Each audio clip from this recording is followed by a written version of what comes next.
friends, respected elders.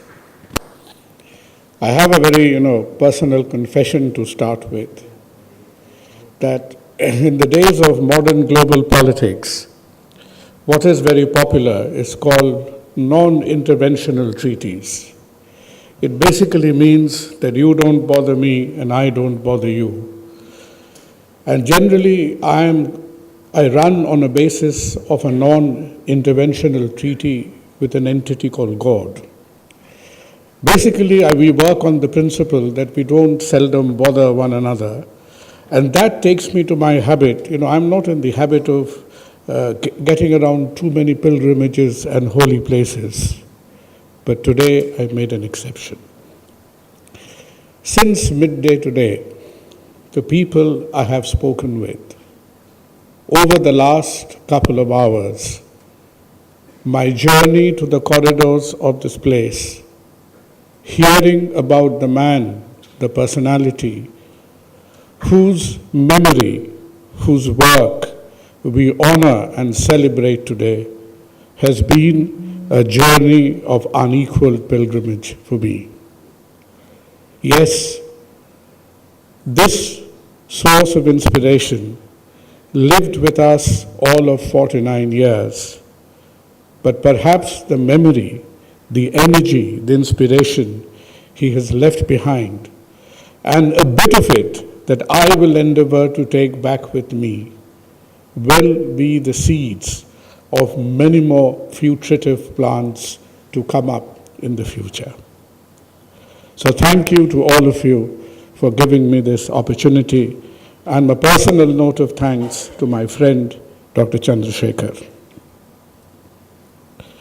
Before we embark on this talk, I will borrow a few lines from Dr. Sabhapati's tribute to Dr. Bhatt. This booklet is written for this reason. It is written for our sons and daughters and all the people who will continue to work with us in future. Maybe it will serve as a signpost to any youngster who graduates and dreams of making a difference to the lives of ordinary people. If this lecture, if this oration at all has a purpose, is to awaken us to the deficiencies and the realities in which our profession stands at this particular juncture. When I say medicine at crossroads, we probably talk about medicine far too much in the contemporary context. I share with you a book that came to our hands in the middle of warfare. You are familiar with the carnage that is happening in Syria today. So from within the battlefield of Syria, a book was discovered, which was later found to be the manuscripts of the great pre-medieval anatomist and physician for Galen, which was written in 200 AD, in 2nd century AD, after the death of Christ. And this book is very unique, because in that society, in the crucible of world culture that today unfortunately is a theater of world destruction, Galen wrote this manuscript about how to alleviate suffering, as how to treat disease. But he wrote his entire text in a camouflaged kind of way. This book is completely filled with double writings. It is a little bit like what Leonardo da Vinci did 1,500 years later. What you see written in the book is not the text. Every page of the book has an invisible text, because people in that time, considering the kind of opposition from established religion, theocracy, orthodoxy, with all that kind of opposition, even the early physicians were very hesitant to write down what they thought were the principles of treatment and medicine. And that is perhaps what the reality today beckons us to do. We have to read between the lines. We have to search between the alphabets to find out for yourself that where are the realistic coordinates of medicine in India today. So what are the intersecting paths? What are the crossroads that you and I stand today on? The crossroads that we stand today on, put in a very simple way, is in the contradictions, the personal achievements of a physician, the personal persona of a physician, the ego of a physician is facing vis-a-vis the social role of medicine, vis-a-vis the social commitments of the medicine, vis-a-vis the commitment of the state to the welfare of its people is concerned. So we have to make a decision for ourselves that A, are we aware of the problems, and B, if we are aware of the problems, then where can the confluence of these respective roles of an empowered personnel against a deficient ecosystem at all take place? When we talk about India, first of all, India is a very challenging concept. The term India is a fabrication of the Greek, and the map of India is a creation of the British. We are the only country this side of the postmodern world, an entire subcontinent, that submitted to a foreign power without a war. Remember, India was never conquered by a country. India was possessed by a company. We were possessed by a company which had 50 people in its board of directors and 100 people as its salary-paid soldiers. So 50 directors and 100 salary-paid soldiers were able to take the possession of an entire subcontinent for the period of 3 centuries to come. But this landmass that we call as India today, if you think about the pre-colonial era, which is the pre-18th century era, then India controlled 25% of the world trade. The volume of trade and the money exchange that was going out of this part of the socio-economic part of the planet was as much as the entire trade volume of the continent of Europe in the early 18th century, which is pre-colonial India. And after 300 years of colonial suction, we were reduced to about 3% of the world trade, and we were down to our knees as far as the economic power of this landmass was concerned. So after, in the early years of the 20th century, when this subcontinent tries to wake up into its freedom, we woke up into a freedom in a very complex world.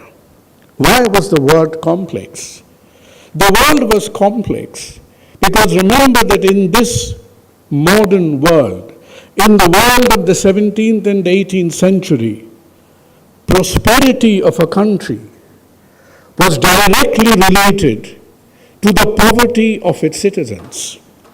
In Victorian society, in the 18th century, in the latter part of the 17th century, you had colonial capitals, you had Spain, you had England, who had extreme power centers, colonies that were ruling the world. But the common man, the common citizens of Victorian England, of Spain, of Portugal in those eras were leading a miserable life.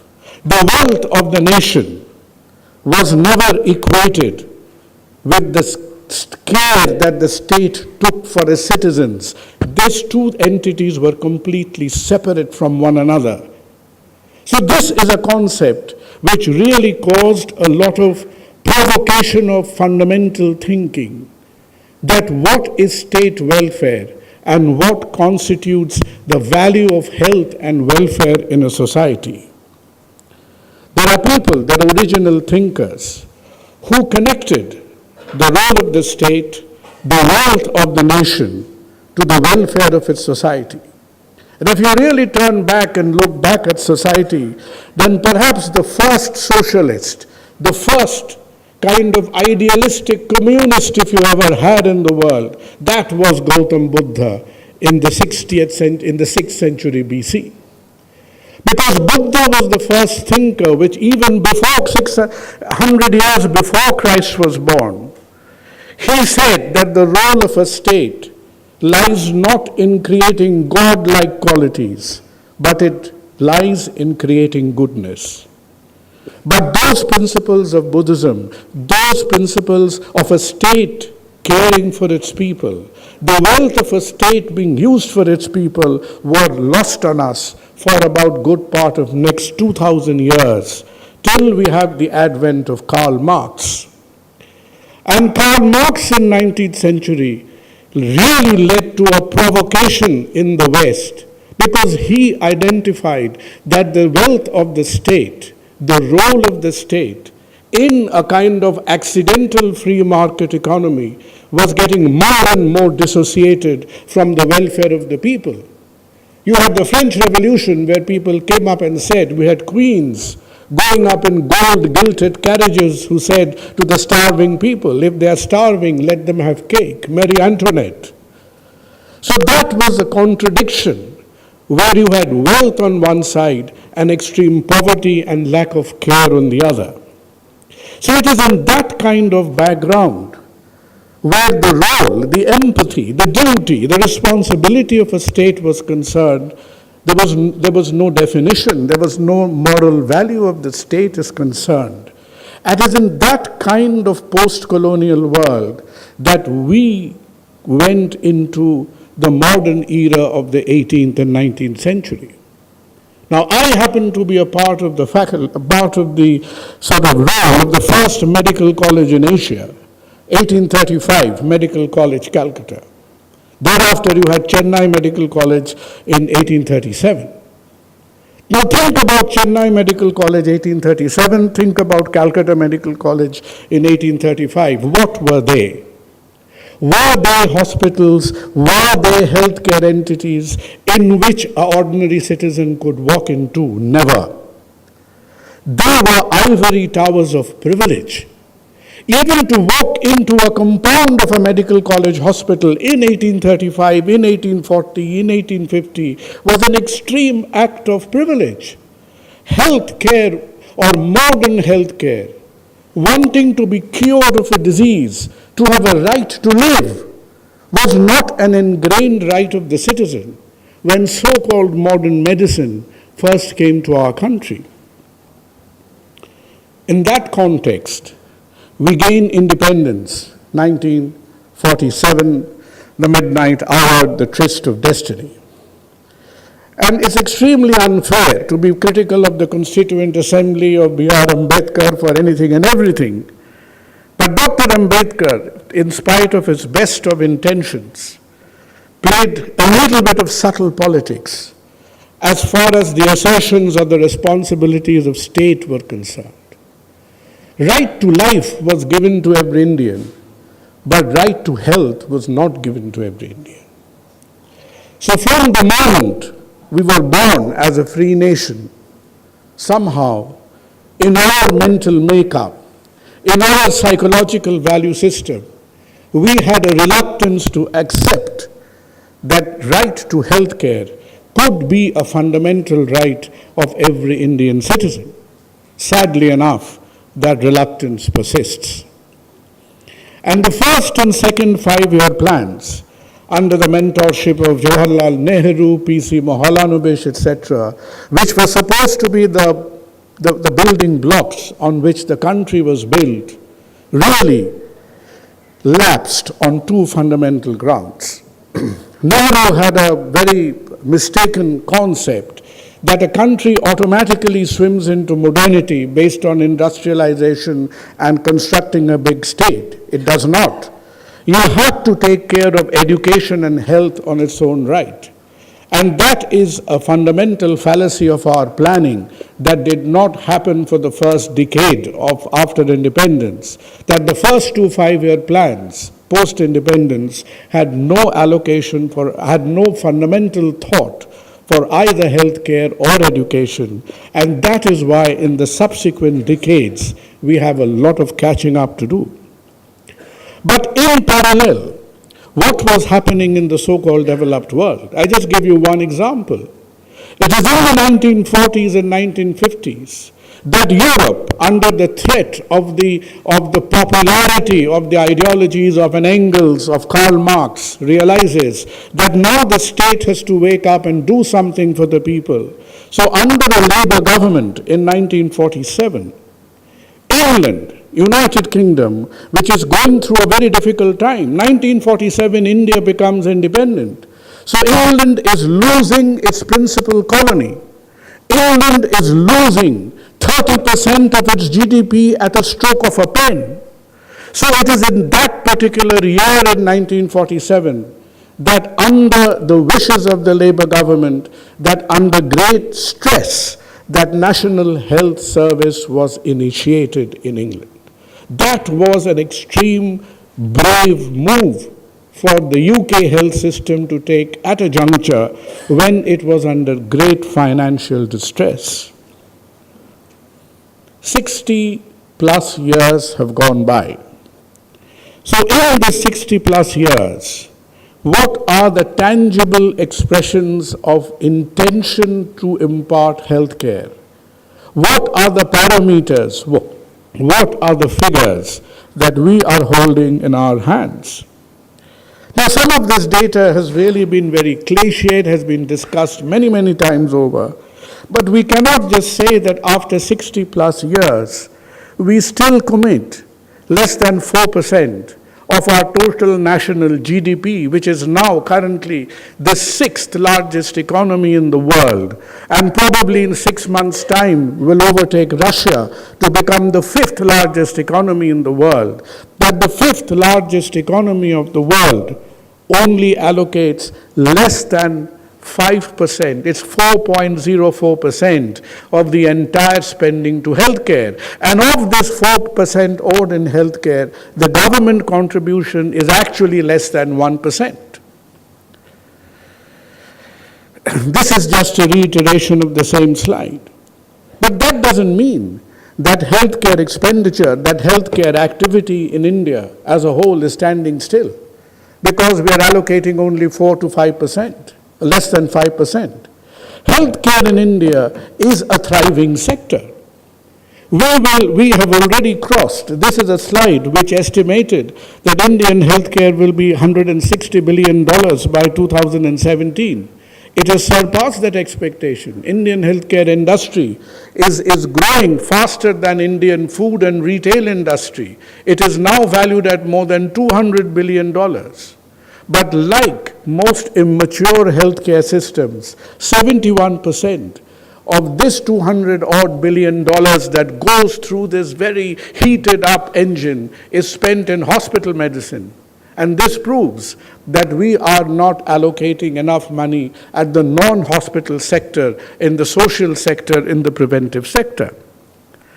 And what should worry you and me is every time before a budget, every evening, you have CNBC, MNBC, financial channels giving you the ups and downs to the second place of decimal of every corporate share index in the world. But as a doctor, if there is one figure that you want to take home today, that one figure is that in spite of all our economic achievements, more than 60% of all the money that is spent on healthcare comes out of pocket. So which means this country, which still has a lower middle class GDP, for every 100 rupees spent on healthcare, 60% does not come through government, 60% does not come through insurance, 60 to 65% is people are paying their hands in their pocket on a day-to-day basis and paying for their healthcare treatment. This is a projection from one of the government documents. In 1974, when a survey of the healthcare facilities of India took place, in mid-1970s, 14% of our healthcare was actually given by the private sector, because in the 1970s, the private sector wasn't opened up at all. It was a very small role, very small number. And in 1995, as the GDP has grown, the government has grown, now the role of private sector has grown up from 14% to 68%. So the actual substantial, tangible growth of healthcare in India is largely contributed by the private sector. Now, needless to say, if we drew up a comparison, if we drew up an analogy, that what is the status of healthcare in India? The status of healthcare in India is like placing a glass of water in the middle of a parched desert with 50-degree temperature. Obviously, there's a great thirst, there's a great need for this glass of water, but the only problem is that the glass of water comes at a large price. You just cannot hold the water and have a drink. And some of the disturbing facts for us is that as we have seen growth of the country economically, what this slide actually means is that the growth in healthcare, which is about 12% in 10 years, is 1.5 to 2% behind the growth of the overall economy, which is around 14%. Now, this is something to be terribly worried about. If the country's GDP is increasing at 15%, and year on year we are spending proportionately less money on healthcare, now this is something that we should be genuinely worried about. Now, with the exception of India and Russia, all other countries, starting from China to Bangladesh to Indonesia, Philippines, right down to Turkey, what happens in people who have a serious intention on healthcare, their healthcare spending expenditure is a little bit more than the rate of economic growth. It is never behind. This is just a comparison. I have no enemies in the army. I'm a little weak fellow. I cannot afford to have enemies in the army. But look, vis-a-vis healthcare, what is happening to the defense allocation? If these tall bars are the percentage increase in defense allocation, this is the percentage increase in defense allocation, and the dots are the actual increase in the economy. So which means, in absolute opposite of healthcare, the defense allocation goes on increasing at twice the rate of growth of the economy. So what would this societal governance want us to believe? That you want to protect 1.2 billion malnourished, sick, uncared for people with nuclear weapons. I do not really share in this logic of national protection. Now, to convince anything to India, you have to put it in the context of scams. Unless you relate something to scams, we don't really understand the magnitude of something. What is India's total healthcare expenditure in an area, in a year? That total healthcare expenditure is around 300,000 crores. That is what the Enforcement Directorate wants out of Lalit Modi. So if you got Lalit Modi's money out, then Lalit Modi's money could support the healthcare expenditure of the entire nation for 1 year. That is the magnitude of the scam. And there are people who are even higher experts than Lalit Modi. We have A. Raja, the G2 scam. So if you are able to capitalize on the entire money of the, whatever you call the spectrum A2, B2, G2 scam, then that would be enough to support the healthcare of the country for 25 years without anybody needing to pay even a dime from your pocket. So when the press and the media get overexcited about putting things in fiscal proportion, as medical economists, we have to understand that what these figures actually mean to us. What does this lopsided, half-hearted vision of healthcare do to the society? Now, this is a bit of a complex graph. You've got population in these segments. You've got the rural poor, the rural middle class, you've got the rural rich, etc. Now, the real thing is, the take-home message from this slide is that what is happening is the shift between the middle class and the poor. And the single biggest reason, whether it is in a city or whether it is in a village, that there is a shift of population from a middle class to the poor or reverse is simply because of health care expenditure. Remember, every 3 out of 10 hospital bills that we produce in the private sector, or even in the government sector, where people pay tremendously for their medicine, causes catastrophic indebtedness. The single biggest cause of catastrophic indebtedness as per the records of Finance Ministry of India are not droughts, are not floods, are not earthquakes, but just the fact that somebody in a family has fallen sick. So one person in a family fallen sick makes you a probable, vulnerable case of moving down the socioeconomic ladder to where you had climbed up after laboring for your whole life. What about the medical infrastructure? Now, medicine, people, especially when the ministers and the policymakers speak about it, it almost makes it sound magical. You can stand alone in the middle, behind a banyan tree, below a banyan tree, and practice medicine. Still, you are in like 6th century BC, having great dreams and delivering sermons. But medicine of today requires infrastructure. Have we performed well? Yes, we have performed at snail speed. When in about 5 years' time, when the population has almost increased by 30-40%, medical infrastructure has only grown by about 9%. And what infrastructure has grown? It is not the infrastructure for which you and I have paid our hard-earned taxes. The infrastructure which has grown is out of private investment into healthcare. And private investment into healthcare obviously means that they want their investment out as well. And India's place, we are considered to be one of the big fellows of the Asian economy now. We are one of the big fellows of the subcontinent by and large. We are wanting a permanent seat in the United Nations Security Council. Brilliant. But even as far as the League of Nations in Asia is concerned, we are far below the healthcare standards of either a Japan, Korea, or Taiwan. China is another country whose healthcare record is very dubious. For its size and GDP, China's healthcare record is pretty dubious. And I hope, like many other things, we are not trying to catch up with China on that front. So given the reality that we need a lot of hospital beds. We need 15 lakh hospital beds. We need 10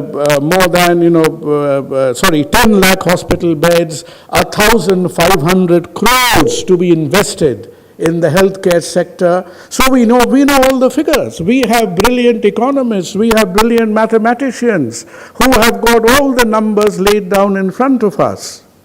So what has been our response?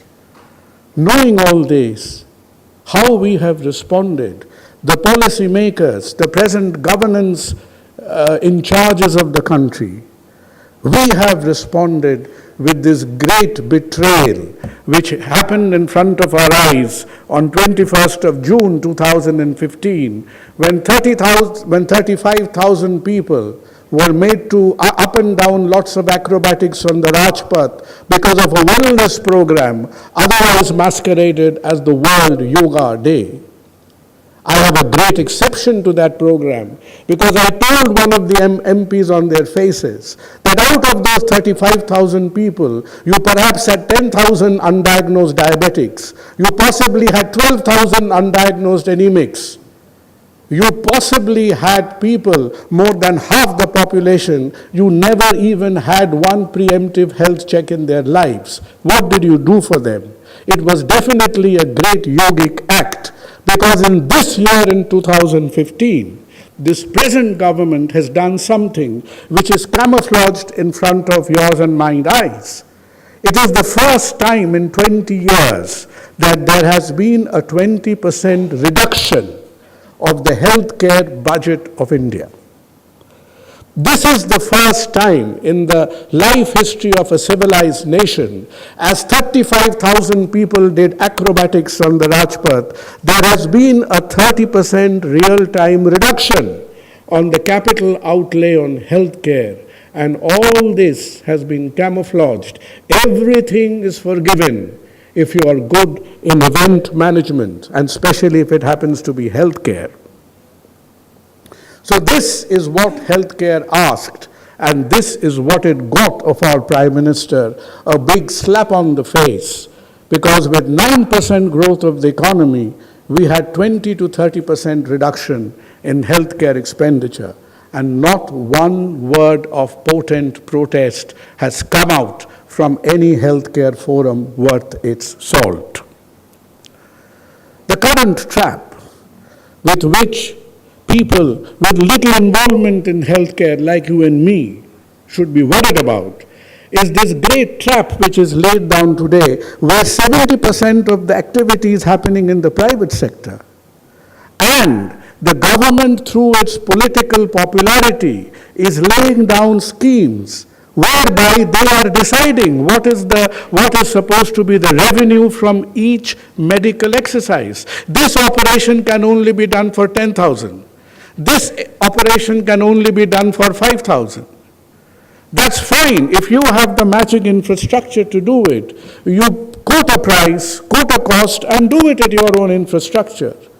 You cannot regulate a private sector which has invested money in 70% of private healthcare. It is like asking Samsung to say every Indian needs an Android cell phone. So Samsung company and Apple company, the maximum price for your handsets in India is 2,000 rupees and no more. Can you say that to a private sector investor in retail? In cell phones, in information technology? You cannot. But because healthcare is a kind of uninterrogated, it is an unprotested sector, this kind of bigamy of policy is taking place all and sundry. What is happening to the workforce? Now this is another funny example, which really almost borders on the ridiculous. Over the last 5-6 years, a little bit more than that, we are increasing the number of undergraduates and postgraduates at the rate of roughly 30% a year. There are some parts of the country where it is increasing at the rate of around 50% a year. The number of doctors are literally doubling every 1 or 2 years. Now, I have no problem with more doctors in the scenario, but where are the doctors going to work? You do not increase doctors as per population. You increase doctors as per as the infrastructure provides for the doctors to go out and work. If the healthcare infrastructure has only increased by 9%, and we are potentially increasing the numbers by 30%, then God save us in another 4 or 5 years' time. But unfortunately, there is nobody to query or interrogate these disconnect in policies, because infrastructure lies with health ministry and producing doctors lies with education ministry, and obviously north and south does not meet. So manpower is a function of population requirement, financial outlays, infrastructure which is there on the ground. So many factors put together like this comes to the final equation of what should be a justifiable number of doctors in this country. And friends, I'm not trying to provoke you into a trade union kind of situation, but remember, out of all technocratic professional sectors, we are the only sector where unemployment is defined as private practice. An engineer who doesn't have a job is unemployed. An IT chap who doesn't have a job, has quarrels with his wife, is considered to be unemployed. But if a doctor doesn't have a job, there is no question of considering the doctor to be unemployed. He has a stool and a local lamppost and a medicine shop to sit in, so he is considered to be in private practice. Do you have any clues as to what are the employment ratios for the doctors in the country today? Nobody knows, least of all the Medical Council of India and IMA. And less than 20% of all the doctors are in any kind of organized sector. So God save the other 80% who are freewheeling in the world today, who have influenza for 2 days. It is 2 days' work and salary lost for them.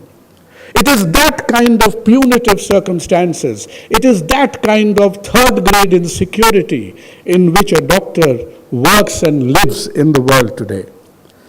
And like the life cycle of a butterfly, we have a life cycle of the maturing doctor.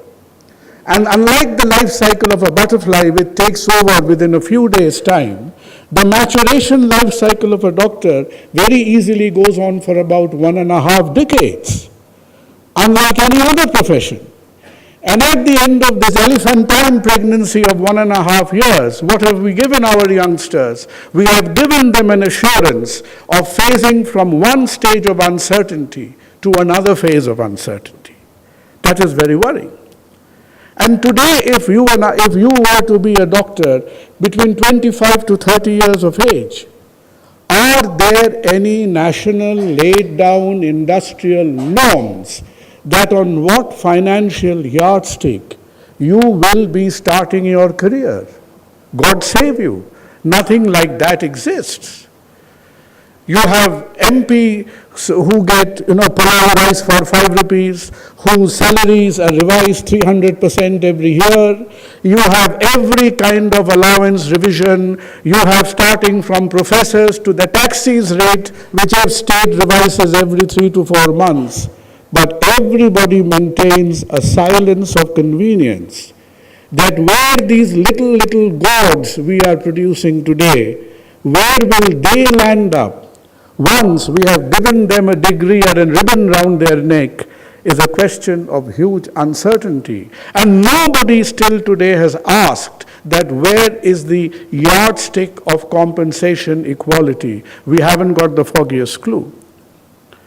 So inasmuch we are happy in our day's work, we are in a kind of surrounding of very contradictory, skewed logic.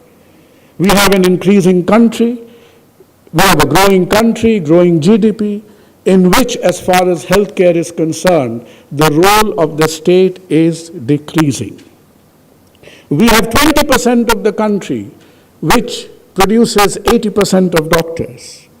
And in a great rush to address political mathematics, about 60% of undergraduate and 70% of postgraduate seats have been given up for auction, what we call are the cash and carry segments of healthcare education. And we tried to produce medical colleges. What have we produced? We have produced casinos where you go in without the dice and the roulette. And where did we copy this model from? Like many things, like the bell bottoms to the faded jeans to the short skirts and the short t-shirts, we have exported this model of private medical education from the United States model. We looked at their hospitals and we said, if Mass General can have a medical college, if Baylor can have a medical college, if Methodist can have a medical college, why not us in India? But we got the model entirely wrong way around. Over there, Mass General as a hospital has an annual turnover which is more than the turnover of the state of West Bengal. And that hospital utilizes its financial base to support and thrive medical education.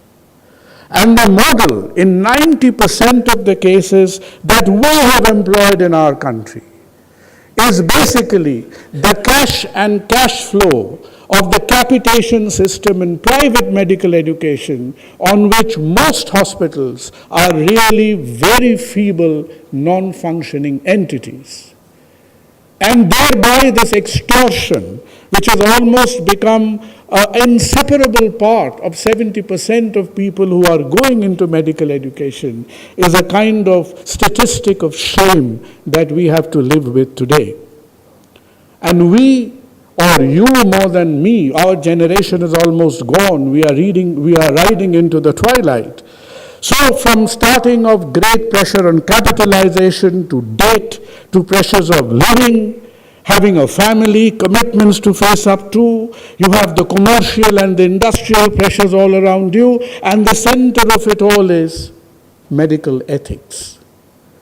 So in this real world of ours, We are supposed to be almost a Gandhian by pretense. Our morality cannot be shaken in spite of this unviable financial construct in which we are existing from the cradle to the coffin. And without any kind of hypocrisy, we have to admit that perhaps the ethical battle is being lost. And this ethical battle has now become a rife opportunity for the media, for the film stars to capitalize on. You have people like this who treat their own wife and family on a use and throw basis, will come up every 3 months on television and appear in front of you and me and sermonize the doctors at what constitutes ethics without having the foggiest clue that from its pollination to its maturity, what constitutes the life of a doctor in this immature, imperfect world of ours. Where have we placed healthcare in our lives? If you were this pitiful little minister who were looking after silkworms some 6 months ago, he was possibly some panchayat mantri some 15 days ago, has now suddenly become the health minister for this country, then healthcare comes at absolutely the bottom of the pile. Indian elections 2014. In India, anything, starting from a quarrel with your wife, your son, with your milkman, anything gets sorted out during the elections. Anything which is not mentioned in the elections is not worth its value in Indian life. Great. How many times did we discuss healthcare in the great Indian elections of 2014? I don't even remember a 3-second spell. Now what happens in the countries that most of our youngsters is waiting for a green card, blue card, or if you are Lalit Modi, a red card to go to? Health is a crucial issue in the so-called developed society. In both the United Kingdom and in the United States, political futures were made. Prime ministers and presidents were elected and lost on the platform of healthcare. Health was the single biggest issue in the last general elections which David Cameron won, the Conservatives won in the United Kingdom. And in his 8 years of presidency, if Barack Obama was to have achieved one thing, that is equalization of healthcare in American society. This morning's newspaper, 25th of June, this morning's newspaper, New York Times headline, USA is relieved because the Supreme Court has allowed nationwide healthcare subsidies. It has basically given the federal and the state governments the rights to change the tax structure in order to make the affordable health care possible. It's not a perfect system, but it is the first time somebody is trying to bring 300-odd million Americans into a comprehensive health care system. Can you and I, apart from a doctor bumping of a patient, apart from a dog biting a doctor or a doctor biting a dog, can you and I ever imagine a healthcare headline in an Indian media or newspaper? At least not in my lifetime. What is the priority of healthcare? Why are we in these pits? Because the priority of healthcare is directly related to the value of life. As long life is cheap in our country, as long you can lose 20 people in a political rally, 50 can die in a railway station stampede. In heavy rainfall means 100 people dead at drop of a hat. As long life is of low value disposable product in our society, it is unlikely that healthcare will ever get the respect and the priority it deserves.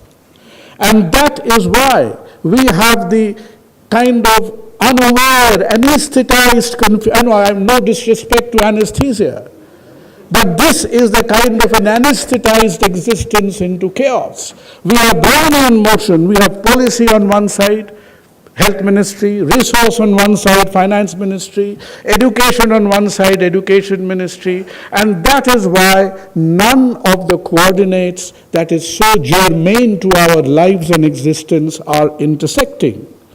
And that particular day, when somebody raises the awareness levels and make this demand that policy, education, resource, and whatever else there may be in the surface of the earth has to come together to consolidate healthcare, till such time we will be brushed aside as we have been. A few practical examples of the importance of healthcare. Barack Obama visited India. We discussed Pakistan, we discussed Myanmar, we discussed Taliban, we discussed everything. We discussed Mao, we discussed the wife's fashions, designs, fabrics. Not to mention fabrics, somebody was wearing a gold braided suit with the name scribbled over some 50 times. And in all this, a healthcare thinker has come to our country, stayed for more than 72 hours.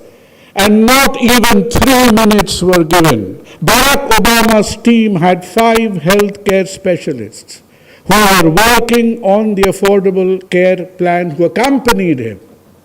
And there was not even a 3-minute conversation as to how we could learn from US, which also has an unequal distribution of healthcare in their country. How could their experience be applied to the Indian social context? And there are other unfashionable people like Amartya Sen.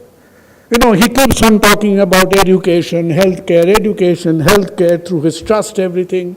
And no wonder he's fallen off the popularity list. He's not a popular guy anymore. How dare you talk about, primary education and primary healthcare, very unfashionable, very unpopular subjects. You cannot have 35,000 people doing acrobatics on Rajpath on primary healthcare.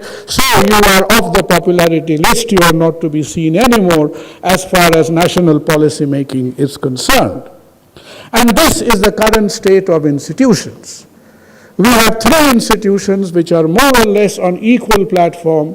One is the Medical Council of India, the second is the Football Authority called the FIFA, and the third is BCCI, and all 3 people whose name I will not take for the region of sobriety compare very equally with one another as far as their respective misdeeds is concerned.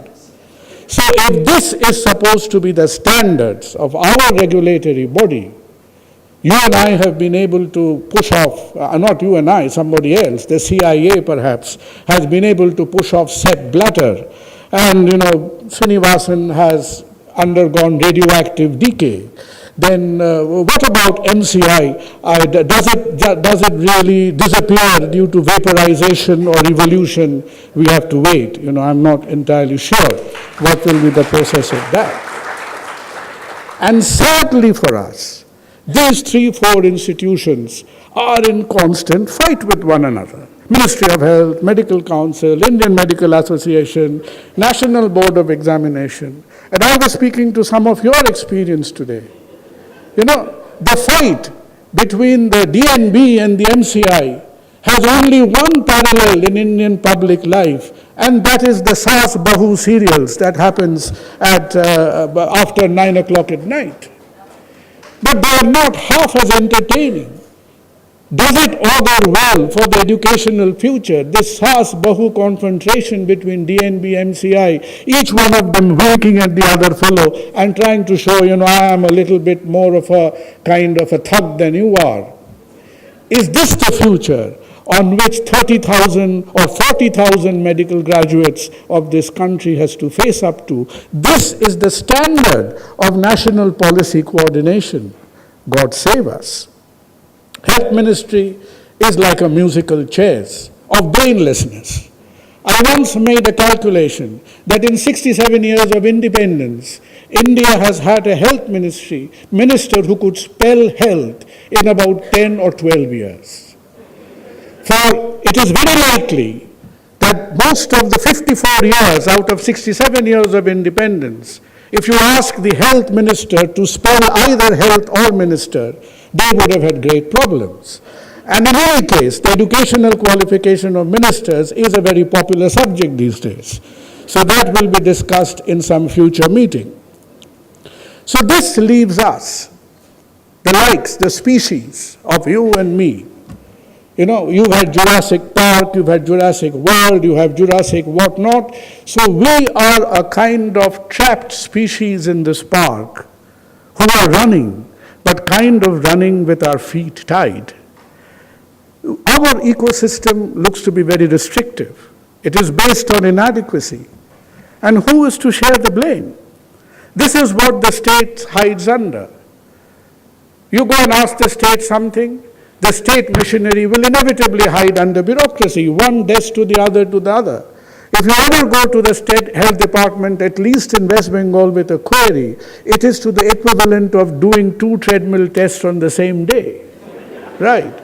And at the end of it, you would have gained some health experience, but your queries would perhaps not be answered at all. So, it is the likes of you and me who will be the foot soldiers in front of the firing line at the point of one-point accountability. This is the burden of privilege that we are bearing today, and this is the outcome. Doctor assaulted in Ahmedabad, AIIMS goes on strike, somebody beaten up every second day. This is not the fault of a single person. Sometimes it may be. But by and large, it is outpouring of public protest. We are being singled out for the deficiencies of resource and policy and spasmodic outbursts of policy. It is all good for those 7 days. It is all good for in the campus of that particular hospital of medical college. But until and unless, through some stroke of miracle, we find a voice of empowerment that will echo the need for healthcare policy, these acts are very, it's like putting a Band-Aid on a stab wound. I hate to make this comment in a trauma hospital, but putting a Band-Aid on a stab wound doesn't really augur well for the future of medical policy making. And who knows best today? Of course, in India, media, everything. From your needle cross-stitching to the nuclear reactor to the financing, the media knows the best. NDTV, India Today, Times Now, they will be there at 9 o'clock at night asking you, the country needs to know. And these days, they're not only heated in their arguments. Some of you must be unlucky enough to see some of these interviews. One particular channel has fire, which is heating up the bottom end of the speakers. Now, which I really think is a very risky thing to do. Because if you have 7 members in a panel, which have got kind of singed bottom ends at the end of a 1-hour program, probably they need free referral to Ganga Hospital and your plastic reconstructive unit shortly. Now it is this kind of forum, in this kind of visible forum, that we have to find a way by which the necessities and the needs of healthcare has to be placed. In the same particular day, these 2 headlines appeared. Government cuts health budget by 20% and India buys 36 jet fighters. I don't know who for. Probably more fugitives will escape faster if they're taking the French jet fighters as opposed to commercial airlines. I'm sure that is a positive derivative because French aircrafters are a bit faster than the American ones. But on the 2 days, these 2 headlines appeared, and we've not had even 10 decibels of public outrage. And this is what really defines the position of healthcare policy in India today. It is really called head down in the sand asana, where basically if you were Australian, you would have given a photograph of an ostrich with the head stuck in the sand. But since it is not yoga, I have avoided it for today. So everything that we discuss will be on purely yogic populistic terms. Have we not achieved anything in healthcare? Of course we have. We have not performed because of the government, we have performed in spite of the government. And we have performed to get the healthcare indices of this country up, where a man was living for 47 years and a woman had a life expectancy of 36 years in 1947. Today the life expectancies are 69 years and 59 years respectively. And that has been the singular achievement of the healthcare fraternity, who have worked sincerely in spite of a policy paralysis. We've had individual excellent physicians in kind of all corners of the globe and planet. And of course, we've had one more role to perform, and that one more role to perform is we have been cheap manpower suppliers all over the world. A certain country like Saudi Arabia all this time supplied cheap oil to the world, and a certain country called India supplied cheap manpower who were running after queuing up in visa offices and looking for fancy cards, supplying free manpower world over. And this colossal loss is otherwise called Make in India. So like motor cars, like mobile handsets, like your television sets, the great power over there, please realize that doctors are also made in India. We may not have chipsets in us so far. We may not work on 220-volt electricity, but this is a national asset which should not be given up to brain drain just by lack of an intention and policy making. So like every bit of machinery, like every bit of white product, like every t-shirts and garments, doctors are also manufactured in this motherland of ours. So if we have one wish, that one wish is that unless we rise for our rights, unless we find a platform which is more heard, which is more articulate, I really think that simple wishfulness will not make these paths converge. But for our youngsters, for our future generations, realization of this deficiency will only make us realize that where the convergence lies. A future which is based on intent and policy, because like most of you, I'm also sick of empty sermons. I refer back to the book on Dr. Bhatt, where the author wrote and quoted Swami Vivekananda, "They alone live who live for others."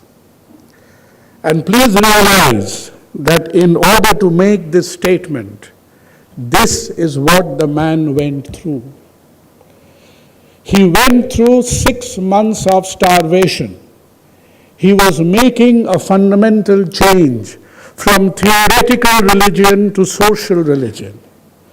Prior to Vivekananda, there is no second example in Indian philosophy where religion was linked with life and service.